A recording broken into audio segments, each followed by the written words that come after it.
তামিম ইকবালকে এই হসপিটালে ভর্তি করা হয়েছে, একটু জানতে চাই আসলে আপনার কাছে কি হয়েছিল এবং ওনাকে যদি ওই হেলিকপ্টারে দিতে যাই তাহলে দেখা গেছে যে ওনার ওই সময়টা হবে না।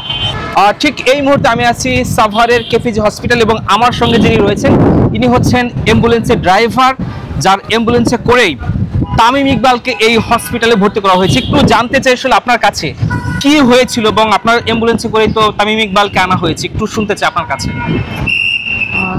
তো উনি সকাল থেকে একটু চেস্টের ব্যথা মানে এটা অনুভব করতেছিল, আর আমি ওখানে স্ট্যান্ড বাই ডিউটি ছিল। আমার প্রতি খেলাতে আমার স্ট্যান্ড বাই ডিউটি থাকে। তো সকালে আমরা গেলাম, ওখানে যাওয়ার পরে ওনাকে বলা হয়েছিল যে ও একটু ব্যথা অনুভব করে। ওখানকার ডক্টর ছিল, আমি অ্যাম্বুলেন্সে ড্রাইভার ছিলাম, এসে ওনাকে নিয়ে আসা হলো এখানে আমাদের এখানে। মানে সামরিক একটা হসপিটালে কে কে ছিলেন, মানে অ্যাম্বুলেন্সে কে কে ছিলেন? বিকেএসপির ডক্টর ছিল ওখানকার, যে ডক্টর দায়িত্বরত যে ডক্টর ছিল, তারপরে আমি ছিলাম, তারপরে ওনাদের ভাইয়ের সাথে দুটো প্লেয়ার ছিল, মানে ওদের টিমে যে প্লেয়ার ছিল ওনারাও আসে সাধারণ একটা ট্রিটমেন্ট নিয়ে। পরে উনি বললো যে হচ্ছে ওনাকে এবার কেয়ারে শিফট করার জন্য। তো এবার কেয়ারে শিফট করার জন্য মানে উনি প্রস্তুত আর কি, সব কিছু দেখলাম যে ভালোই, কিন্তু এর ভিতরে ওনার যে হার্টে মানে ব্লক ছিল এটা আসলে উনি প্রথমে বুঝতে পারেন নাই। এটা শুনলাম আমি আর কি, আমি তো অত দূর বুঝতে পারি নাই। তো আমরা আবার নিয়ে যাচ্ছিলাম, আমাদের একজন নার্সও ছিল আমাদের সাথে, যে ওনার প্রাথমিক ট্রিটমেন্ট অবস্থায় আমরা নিয়ে যাচ্ছিলাম যে হেলিকপ্টারে আসলে ওনারে ওঠাই দেবো। তো হেলিকপ্টারে ওঠাবো, আমরা হেলিকপ্টারের পার্কিংয়ের জন্য ওয়েট করতেছিলাম। এর ভিতরেই হচ্ছে উনি মানে অ্যারেস্টে চলে গেছে, ইন্ডিভিশনে চলে গেছে।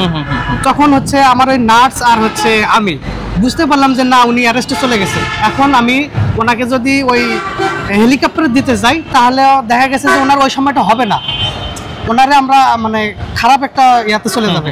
তো আমি এই জন্য চিন্তা ভাবনা করলাম যে না, ওখানে তো ওই সময়টা হবে না।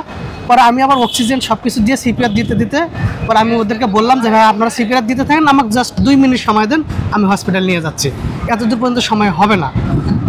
পরে এইটুকু কথা বলছি, হেলিকপ্টার থেকে ওরা সবাই নামার আগে আমি মনে করেন যে অ্যাম্বুলেন্সই তো মনে ছিল, অ্যাম্বুলেন্সটাকে ঘুরায়। হার্ট অ্যাটাকের কতক্ষণ পরে, ধরেন যথেষ্ট বোধ করার কতক্ষণ পরে অ্যাম্বুলেন্সে তুলছে? তো ভাই আগে থেকে মানে করা ছিল, কিন্তু উনি এখান থেকে যাওয়ার সময় হেঁটে গাড়িতে উঠছে। আমার অ্যাম্বুলেন্সে হেঁটেই উঠছে উনি, কিন্তু উনি গাড়ির ভিতরেই মানে হার্ট অ্যাটাকটা মানে এই অবস্থায় যখন বিকেএসপিতে গেছি হেলিকপ্টারের জন্য ওয়েট করছি, ওই সময় উনি অ্যারেস্টে চলে গেছে।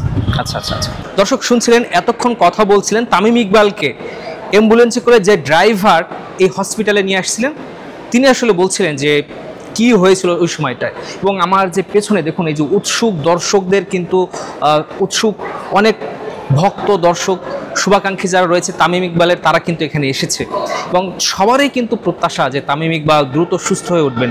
এবং আমরা কিছুক্ষণ আগে দেখেছি জাতীয় দলের যারা ক্রিকেটার, মুশফিক এসেছেন, মাহমুদুল্লাহ রিয়াদ এসেছেন, মিরাজ এসেছেন, সবারই একটা প্রত্যাশা তামিম ইকবাল যেন এই অসুস্থতা থেকে দ্রুত সুস্থ হয়ে তিনি আবার স্বাভাবিক জীবনে ফিরে আসেন। এবং এই জায়গা কিন্তু গণমাধ্যম কর্মী থেকে শুরু করে অনেকেই কিন্তু এসেছেন তামিম ইকবালের জন্য, তামিম ইকবালকে একটু দেখার জন্য, তার খোঁজ নেওয়ার জন্য। মানুষের যে ভালোবাসাটা তামিম ইকবাল সারাটা জীবন পেয়েছেন এবং তার এই ক্রান্তিলগ্নে এই সময়টা, এই খারাপ সময়টাও কিন্তু তিনি সেটা পেয়েছেন।